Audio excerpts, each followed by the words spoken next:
یکی از وظایف حیاتی و مهم همه ما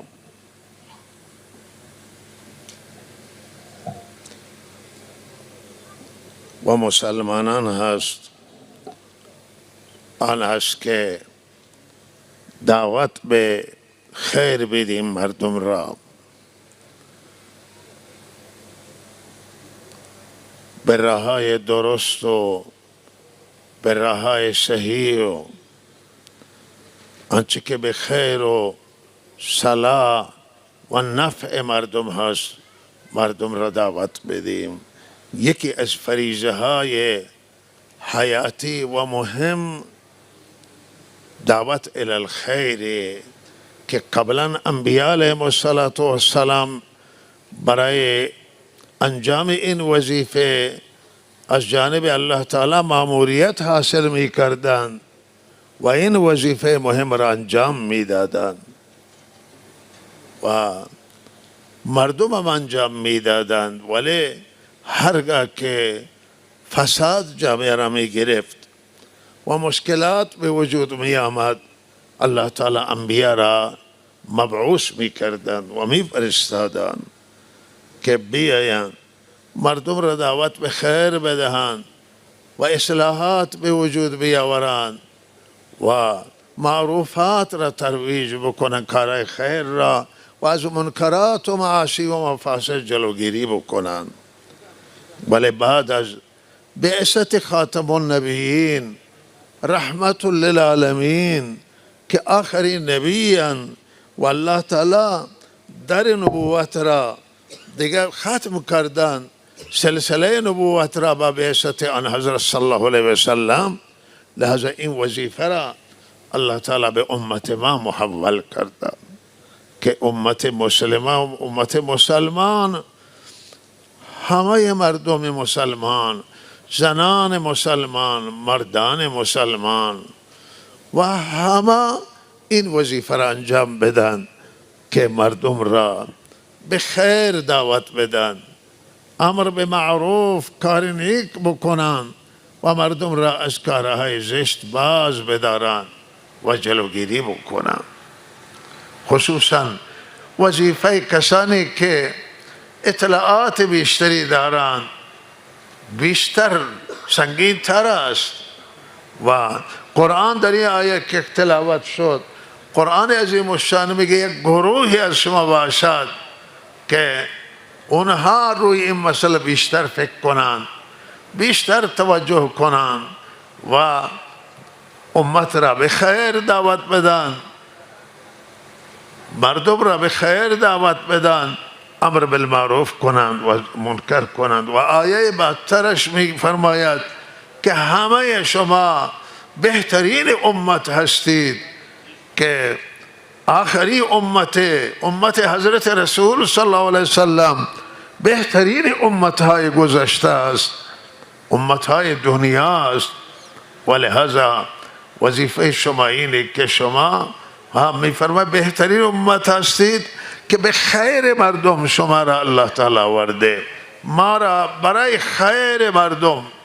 برای نفع مردم الله تعالی آورده که به خیر و نفع مردم فکر کنیم و امر به معروف کنیم، به کار خیر دلالت کنیم و از کار بد جلوگیری بکنیم. این وظیفه حیاتی محوری مهمه.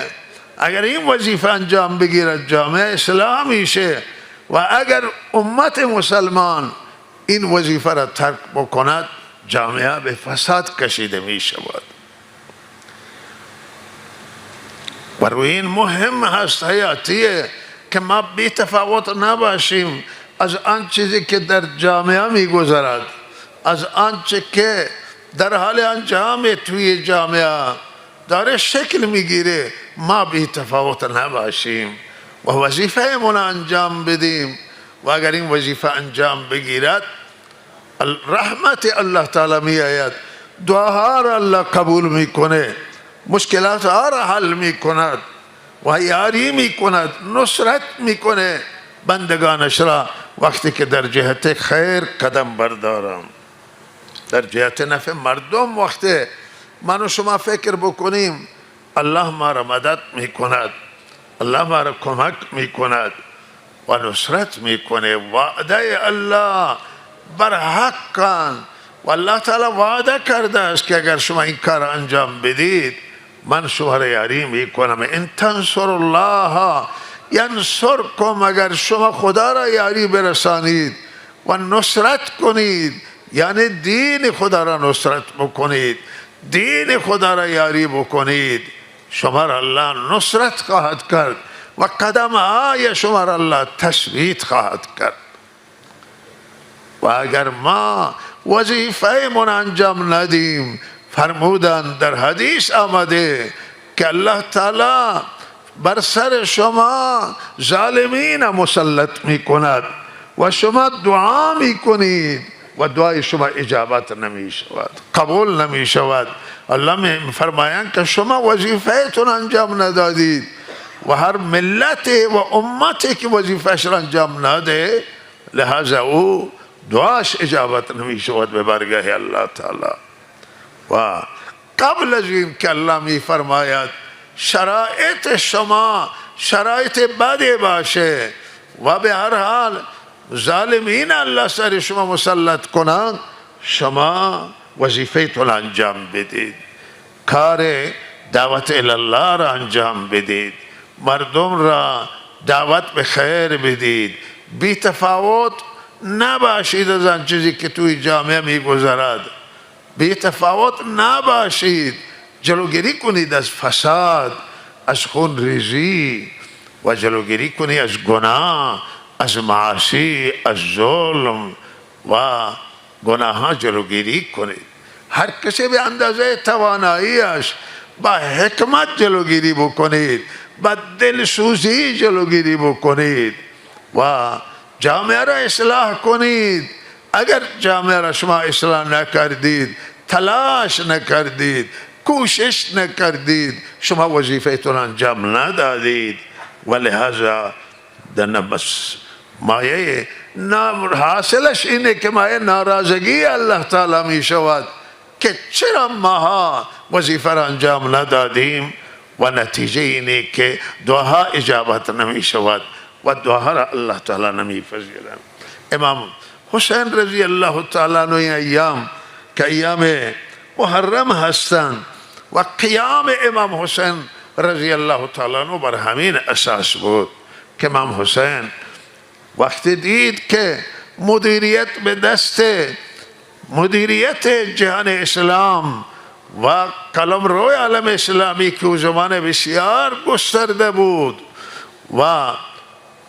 بسیار یک بخشی از جهان در دست مسلمانان بود، وزیر یک حکومت بودند، زندگی می کردند. وقتی که سیدنا علی رضی الله تعالی عنہ به شهادت رسید و حضرت امام حسن رضی الله تعالی عنہ فرزند حضرت علی به جای ایشون آمد، اختلاف از زمان شهادت حضرت عثمان رضی الله تعالی عنہ در جریان بود و جنگ جمل و صفین در بین مسلمانان گذشته بود. لہذا حضرت امام حسن دعوت کردند به هر حال مذاکره و در نتیجه یک مذاکره تمام قلمرو عالم اسلام را تحویل دادم به معاویه رضی الله تعالی عنہ. گفتن نمیخواهم که در میان مسلمانان اختلاف بشه، در حالی که بیشترین حکومت در دست امام حسن بود و روزی آن حضرت بر منبر نشسته بود و پالوی آن حضرت امام حسن بچه بود نشسته بود. آن حضرت صحبت میکردن با مردم، یک نگاهش به مردم بود و نگاه دوم را به امام حسن کرد و گفت که این فرزند من آغاست و شاید به وسیله این فرزند من یک اختلاف بزرگی را الله تعالی از درمیان امت بردارد. و این حدیث را امام بخاری رحمه الله روایت کرده و همون پیشگویی آن حضرت شد که امام حسن گفت که ما نمیخواهیم که اختلاف در بین مسلمانان باشه معاویه رضی الله تعالی عنه گفت که شما این حکومت اسلامی را اداره کن و نگهداری کن. و اهل بیت در زمان سیدنا ابوبکر قیام نکردن، در زمان سیدنا عمر قیام نکردن، در زمان سیدنا عثمان قیام نکردن. ولی وقتی که دور معاویه آمد و حضرت حسن صلح کرد، هم قیام نکردن بعد. ولی بعد از معاویه رضی الله تعالی عنه وقتی که دیدن که حکومت در دست یزید افتاد و یزید جانشین پدرش شد، ناراض شدن روی مسئله. چرا که یزید شایستگی نداشت. یزید حاکم ناتوان بود، مدیر ضعیف بود و نتوانست که جهان اسلام را مدیریت کنه، جهان اسلام را اداره بکنه، عدالت را گسترش بده و عدالت به خطر افتاد، حقوق ضایع شدن. ولهذا از حسن رضی الله تعالی عنه و بعض دیگر از صحابه هم بیعت نکردن با یزید، او را شایسته ندانستن. مردم مدینه بیعت نکردن، مردم مکه که آنجا صحابه بودن بیعت نکردن. و عبدالله بن زبیر در مکه حکومت تشکیل داد و اهل مدینه هم بیعت نکردن و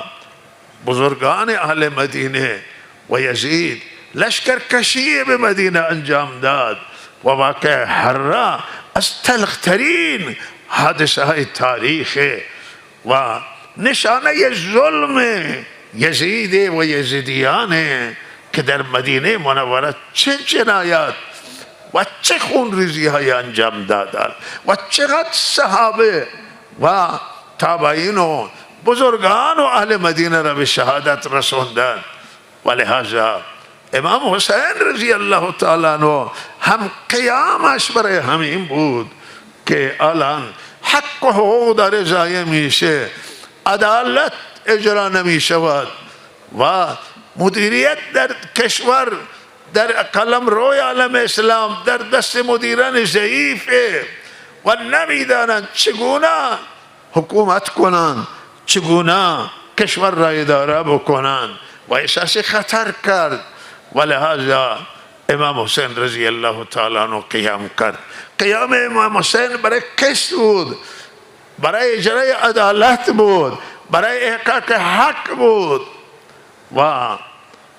قیام امام حسین رضی الله تعالی عنه برای ملک گیری نبود، برای حکومت نبود. نخواستند که حاکم بشن امام حسین، ولی خواستند که مدیریت از دست مدیر ضعیف خارج بشه و یک انسان شایسته در قلمرو اسلام، عالم اسلام حاکم باشه و عدالت را گسترش بشود. برای اجرای عدالت و انصاف امام حسین رضی الله تعالی عنه قیام کرد.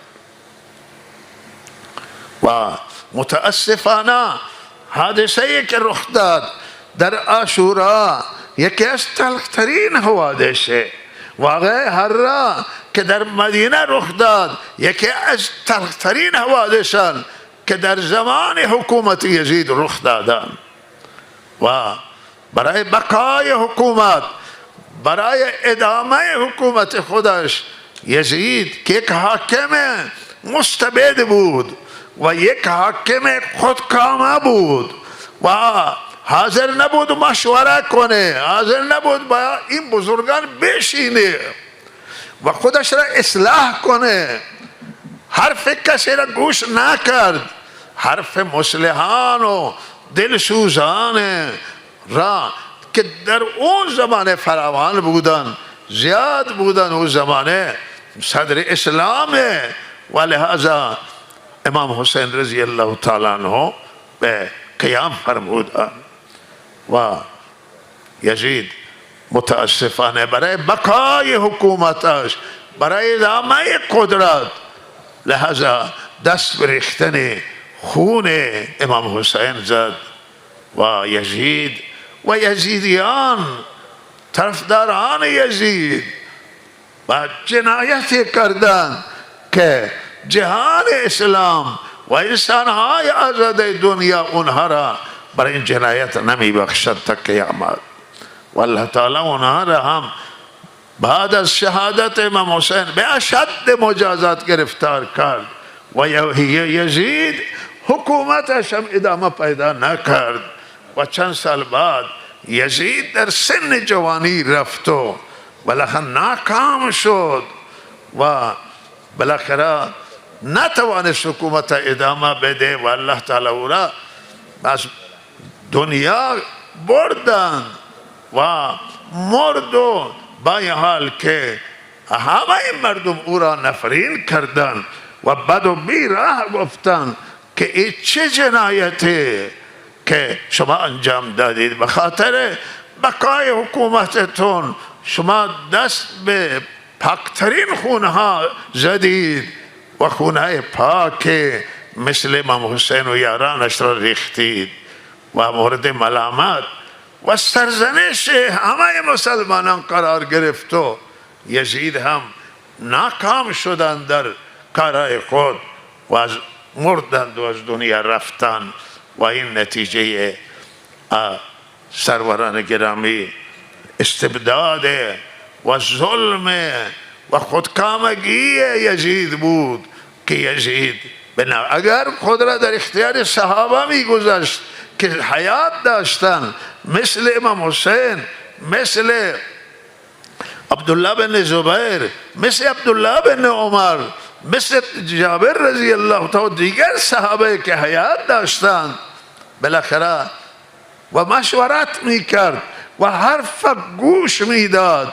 یزید با این روزه سیاه گرفتار نمی شد. یزید حاضر نشد حرف کسی را بشنود،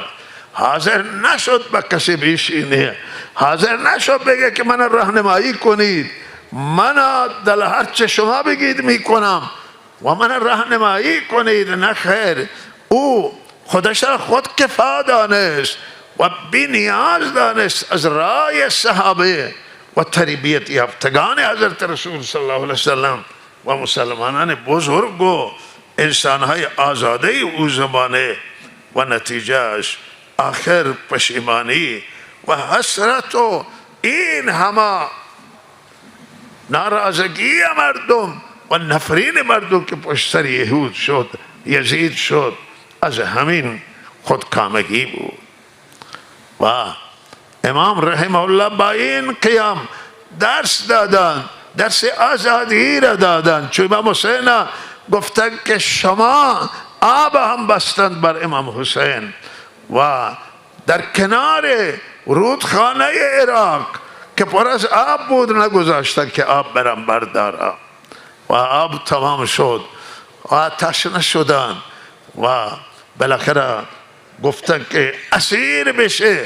که پیش یزید او را ببریم و تا یزید در حق او فیصله بکنه. گفت که ذلت نمیتونه تحمل بکنه، ولی گو اگر رای من ویل بکنید من از این رایی که آمدم پس برمیگردم، به مدینه برمیگردم، به مکه برمیگردم. و من راضی نبود امام حسین برای جنگ و برای جنگ هم نیامده بود، با خود لشکر آورده بود. این همی افرادی که امام حسین همراهی کرده همراه بودن و اگر امام حسین لشکر می آورد می جنگید با اونا و بر اونا فیروز می شد، ولی امام حسین فرمود که برای جنگ نیامده، بر حسب دعوت مردم کوفه آمده. الان که مردم کوفه بالاخره بر وعده خودشون نیستن، اجازه بدید تا من برگردم. گفتن نه اجازه برگشت نمیدیم، یا مرگ و کشتن یا اسارت. گفت پس از اسارت ترجیح میدم شهادت را که من اینجا کشته بشوم، خونم بریزه، ولی ذلتی را من نمیتوانم تحمل کنم که در دست ناکسان و نه اهلان من اسیر بشم و من زن و بچه من اسیر بشم برن. از این دیگه مرگ ترجیح میده. هیهات من الذله که منقوله به امام حسین منصوبه، معنایش همینه. گفت که من ذلت نمیتونم تحمل بکنم، شهادت قبول میکنم، ولی اگر مسئله اسارت نباشه من پس برمیگردم. و اینا تحصیدن که اگر امام پس برگرده بالاخره آخر الامر مشکلات برایشون ایجاد میشه. روی این متاسفانه دست به ریختن خون فرزند حضرت رسول صلی الله علیه وسلم و دست به ریختن خون بهترین انسان ها زدن و بالاخره شیطان اونها را فریب داد و بعد همه اینها را الله به ذلت و رسوایی که ظلم انجام داده از بین برد. عاقبت کسانی که ظلم بکنند و سیعلم الذین ظلموا ای منقلب ینقلبون، کسانی که ظلم بکنند الله تعالی میفرماید قریب میدانند که به کجا خواهند برگشت و با چه سرنوشته در تاریخ روبرو خواهند شد و مواجه خواهند شد. و سرنوشت یزید و یزیدیان بسیار بد شد و تاریخشان سیاه شد با این عملی که انجام دادن، عمل شرعی. ولهذا قیام امام حسین یک درس برای همه مسلمانان است و یک درس برای تمام انسانیت و انسانهای آزاده که آزاده فکر میکنند و میاندیشند به آزادی و آزاده هستند. برای اونها درس هست. و توصیه بنده اینه که این ایام عاشورا هست و برحال برادران شیعه ما مراسم دارن، تو ایران دارن و توی دنیا دارن جاهای دیگه، و توصیه بنده به همانه که این مراسم بالاخره مراسمی که مذهبیه و بالاخره باید این مراسم آزادی را داشته باشند برادران ما که بتوانند بدون هیچ مشکلات و عزاداری خودشون را انجام بدن. هم در استان و کشور توصیه ما این آنه که به هر حال یک مسئله مذهبیه و توی مسائل مذهبی هیچ کسی بالاخره همه کمک کنم به این که با امنیت انجام بگیره و امن باشند عزیزان ما که مراسم انجام بده. و خارج از کشور هم توصیه ما به همه کشورهای اسلامی و به همه مسلمانان و غیر مسلمانان که به هر حال برادران ما بتوانم با امنیت و این مراسم مذهبیشون را که اعتقاد به آن دارن بالاخره انجام بدن. و باز در استان هم تاکید میکنم که هیچ کسی اشتباه نکنه که کسی بخواهد که ناامنی چیزی ایجاد کنه، و بلکه مسائل مذهبی و هر قومی و هر ملت و هر فرقه از فرق اسلامی یا غیر اسلامی باشند و توی مسائل دینی و مذهبی اینها هر کسی و همون طوری که دلش میخواد انجام بده. کل یعمل ولا شاکلته، هر کسی بر همون شاکله خود به همون صورتی که فکر میکنه به همون صورتی که اعتقاد داره و انجام بده. یا قوانین بین المللی همینه و قوانین بشری که انسان ها در مسائل مذهبی و اعتقادی برابر با اعتقاد خودشون که انجام میدن هیچ کسی آزادی اونها را سلب نکنه، اختلال در آزادی اونها نیندازه. و عاقلانه همینه و همین در دنیا متداوله. و درود ختم فرمایید.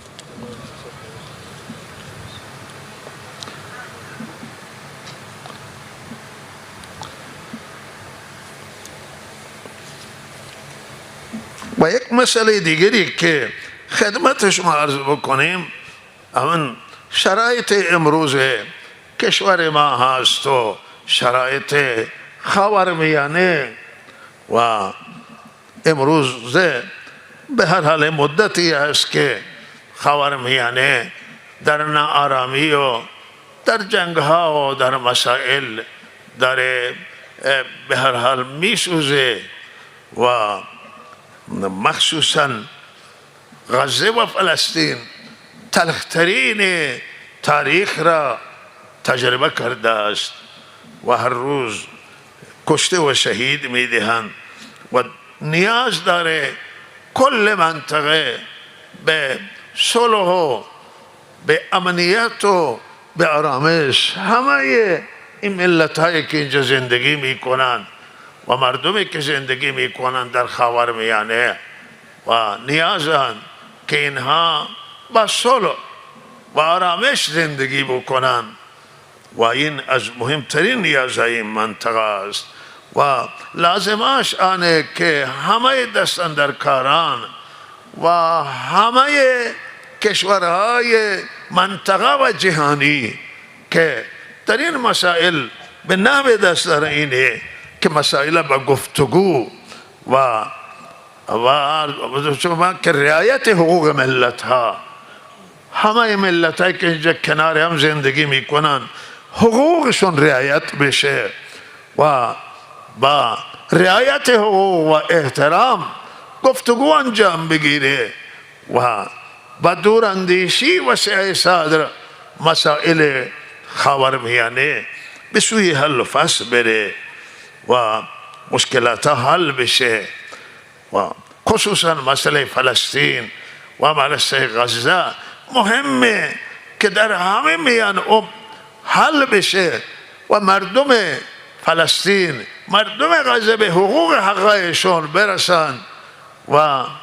بالاخره اونها از بالاخره صلح عادلانه و حل و فصل عادلانه هم بهره‌مند باشند و این اختلاف دیرینه که منتشر شد و کل منطقه را ناامن کرد، لحاظا این حل و فصل بشه که ریشه این اختلافات در غزه و در فلسطین و در میان اسرائیل و اونهاست. بعد این مسئله هم عادلانه حل و فصل بشه و ما توصیه میکنیم و تاکید به آنه که همه دیدن که جنگی که رخ داد 12 روزه مخصوصا چه ضایعاتی برای همه طرفات داشت و اونایی که فرق میکردن که برای اونها چیزی نداره و دیدن که به هر حال چه اندازه برای اونها ضرر داشته و لحاظا این همه باید به گفتگوی عادلانه و منصفانه رو بیاورند و خاورمیانه یک شرایط جدید پیدا بکنه و همه ابرها و همه مشکلات حل بشه و حقوق همه باید در نظر گرفته بشه. هیچ کسی بر دیگری زور نگوید، بر ما زور گفته نشه، بر ملت ما، بر کشور ما و بر دیگران فلسطین و بالاخره همه باید به حقوق مردم باید و ملت ها را باید رعایت کنند.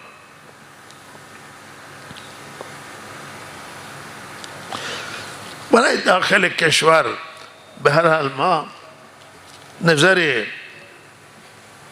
من آن هست که در هر شرایط نیاز به یک سازوکاری هست و امروز کشور ما نیاز به یک سازوکار جدید داره، همانطور که کل خاورمیانه و منطقه نیاز به یک سازوکار جدید داره و سیاست جدید داره و امروز کشور ما هم نیاز به یک سازوکار جدید داره. واقعا در این جنگ 12 روزه به هر حال مردم ایران نشان دادند که بسیار دور اندیشند و بسیار فکر میکردن که اگر حمله بر ایران صورت بگیره مردم حمایت میکنه از او حمله، ولی مردم ایران گفتن نه، ما از هیچ کشور خارجی که بر کشور ما حمله بکنه هیچی که حمایت نمیکنه، محکوم کردن مردم.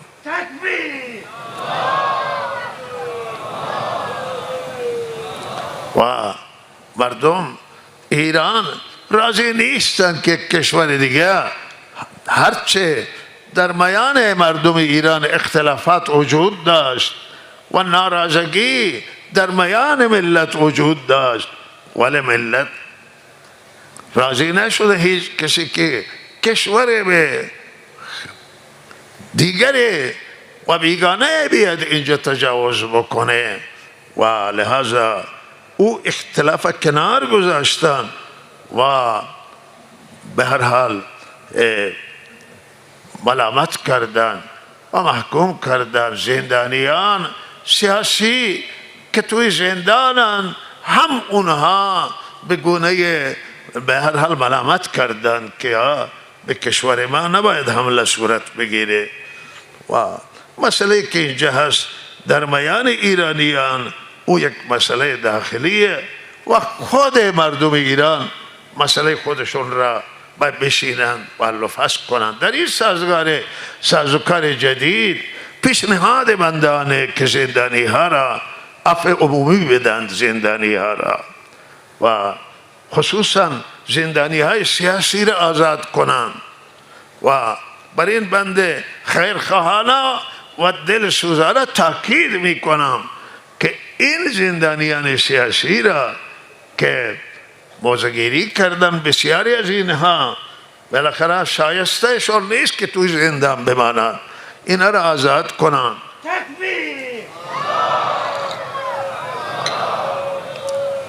زنان زندانی، مردان زندانی، علماء زندانی و نظراتشون را بگیرن. و تاکید و توصیه دلسوزانه ما آن است که کسانی که حکم اعدام برای اونا صادر شده و متوقف بشه حکم اعدامشون بشکنه و کسی را به هر حال اعدام نکنن تو این شرایط. و این به نظر بنده که حرف پیشنهاد میدهم بسیار حکیمانه است و دیگر مسائل باید با یک سازوکار جدید که یک شرایط جدید جنگ پیش آورده و بسیاری چیزا در این جنگ تغییر پیدا کرده است و لحاظا اینها را با یک نگاه جدید باید نگاه کنند. سیستان و بلوچستان که بسیاری خیال میکردن که اگر جنگ صورت بگیره از این ناحیه بالاخره هم مشکلات ایجاد میشه و الحمدلله دیدن که توی منطقه هیچی که حتی اونایی که بعض حالا یا گرسنگی یا گرفتار خلاف بودن دزدی هم میکردن، دزدی در این منطقه هم ترک کردن و بنده اینجا نبودم این ایام، ولی روایت داخل همین عزیزان که دزدها دزدی را ویل کردن، گروگانگیری و ناامنی و اختلافات درونی را ویل کردن و به هر حال این نشان آنه که این مردم به هر حال کشورشون را میخواهند و آب و وطن را دوست دارند و نمیخواهند که کسی به این وطن دست دراز کنه. و این جای فکر داره برای همه مسئولان، همه سیاستمداران که ملت ایران همه بیشتر بشناسن و ما امیدواریم که الله تعالی خیر بیاره برای کشور و مهم میدانیم، حیاتی میدانیم که به هر حال تفکرات ما عوض بشه در رابطه با مردم ایران و همه فکر کنن و این مردم بیشتر بشناسن و برای نفع این مردم، برای خیر این مردم باید فکر جدی برداشته بشود. و در رابطه با جریان خاص و گنیج هم توصیه بنده یعنی که تو بنده هم خواستم از شورای تامین که به هر حال این مسئله را بی‌طرفانه رسیدگی بکنند و هر کسی که اینجا تخلف کرده بالاخره به مجازات قانونیش برسه.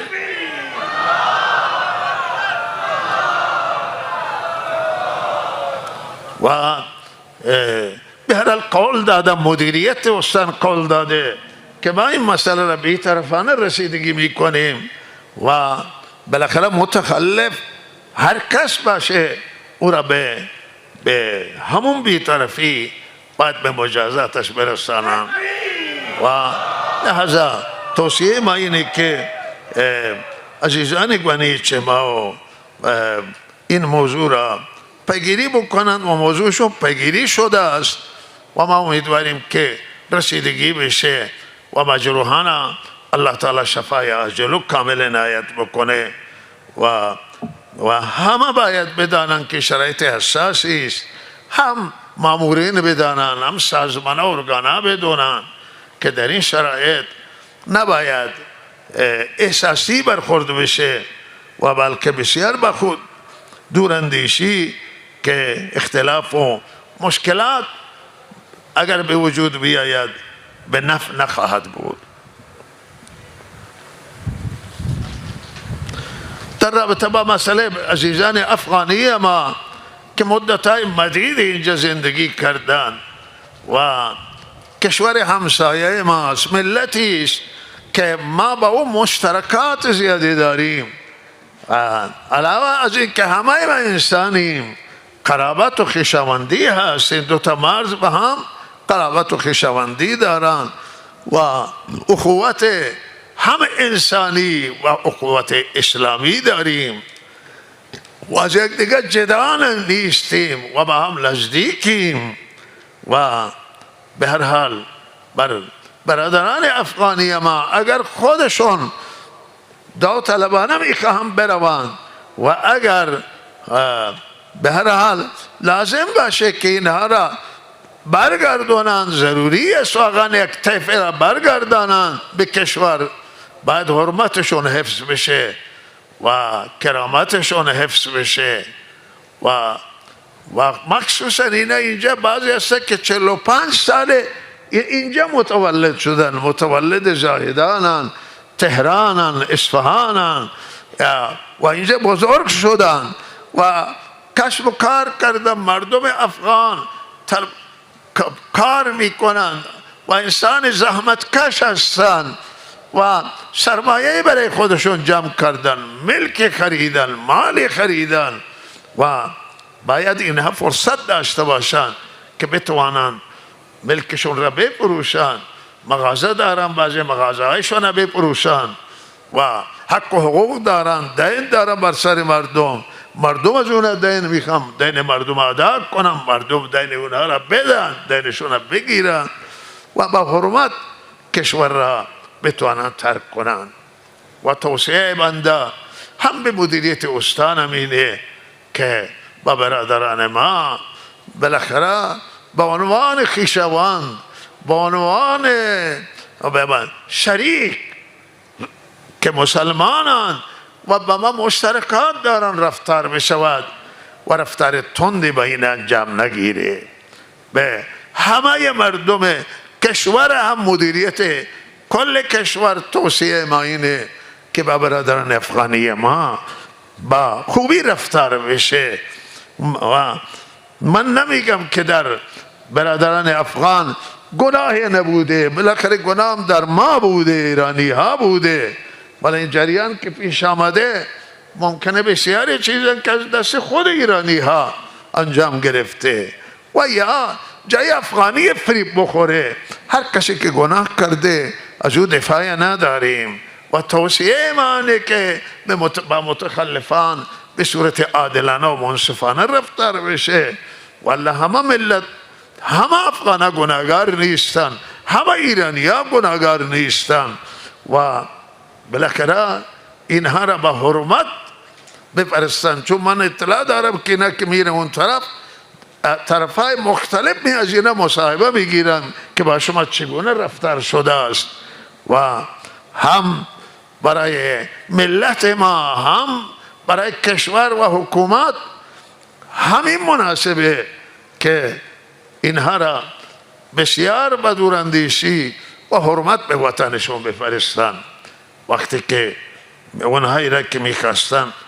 از کشور برن یا خود اونها میروان بتوانن ملکشون را بفرستن. توصیه بنده به صاحبان اتوبوس و وسایط نقلیه آن است که از اینا کرایه بیشتر نگیرن، بلکه اینا را تخفیف بدن در کرایه و حمل و نقل و اینا را جابجا بکنن. سوء استفاده نکنن. این سوء استفاده که از اینا کرایه بیشتر بگیرن. و توصیه ما به همه شهروندان زاهدانی و ایرانی آنه که اگر اینا جای ملک دارن میفروشن بالاخره به قیمت حراجی خرید نکنن،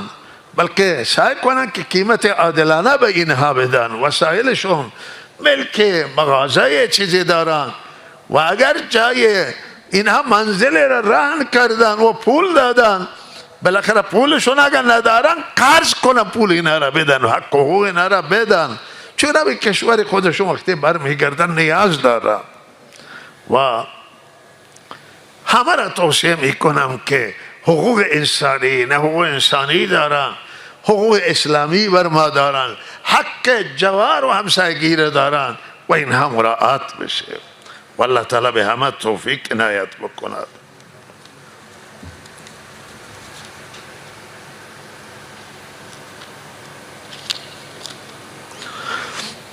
اینجا نبودیم ما. همین مسئله که در تنگه سرها رخ داد ما را هم رنج داد که یک دو تا ماشین را از ماشینای باری که گندم و آرد و از چابهار به سمت زاهدان می آوردن به کنار کشیده افراد و اینها را آتش داده و گفتن که ماشین های غیر وستانی اینجا نیاید و این یک اشتباه بزرگه و ما ملامت میکنیم با شدت این نوع حرکات را و این به ضرر وستانه و این ضرر را که میکنه که شما ماشین های که انتقال میدن از حالا همه چیز از دریای چابهار میآید به این طرف داخل کشور داخل استان و اگر این حمل و نقل به اختلال پیدا بکنه و غیر استانی اینجا متضرر به مشکل برای اون ایجاد بشود، این مشکلات مستقیما به مردم استان است. به مردم استان کسی ضرر نرسانه و حرفهایی را که مردم ناراض میشه و مردم استان نباید کسی چنین حرکات را اینجا انجام بده. و او شرکتی را که قبلا آتش دادن به همین شهر در جاده ایرانشهر چابهار متاسفانه او همین چنان چیزی بود و ما امیدوارم که مردم استان ما بالاخره اگر از چنان افراد اطلاع دارند و مردم استان دست اینها را بگیرن و اینها را نگذارن به این کار، گرچه بسیاری مشکوکن که این کار و حرکات بسیار مرموزه و جاهای دیگه کسان دیگه انجام میدن برای بدنامی استانی کار میکنن. ما امیدواریم که این نوع حرکات تکرار نشود.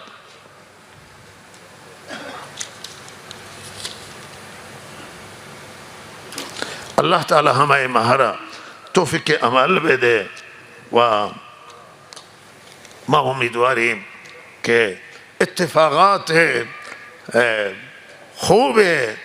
در خاورمیانه رخ بده و به هر حال که به نفع همه باشه و همه از آن اتفاقات و آینده سود ببرند و اختلافات که به هر حال ریشه اختلافات بودند که مسئله فلسطینی و این مسئله انشاءالله هم حل و فصل بشه و ملت ها در صلح و در آرامش زندگی بکنن، دنیایشون بسازن و اونانی که اعتقاد به آخرت دارن آخرتشون بسازن و الله تعالی خیر بیاره.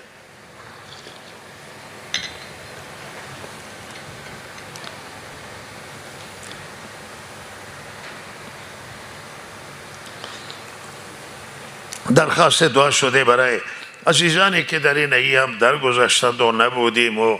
یا الان که هم عزیزانی درگذشتند توی همین هفته و هم عزیزانی که مریضند و بعضی از حجاج من علما هم یکی عزیزان سکته کرده بود که از عزیزان مولوی خوب آل بیرجند آقای مولوی کاظمی و الله تعالی ایشونا شفای عاجل و کامل عنایت بکنه و تمام مریضان را. و صلی الله علی سیدنا محمد و آله و صحبه اجمعین.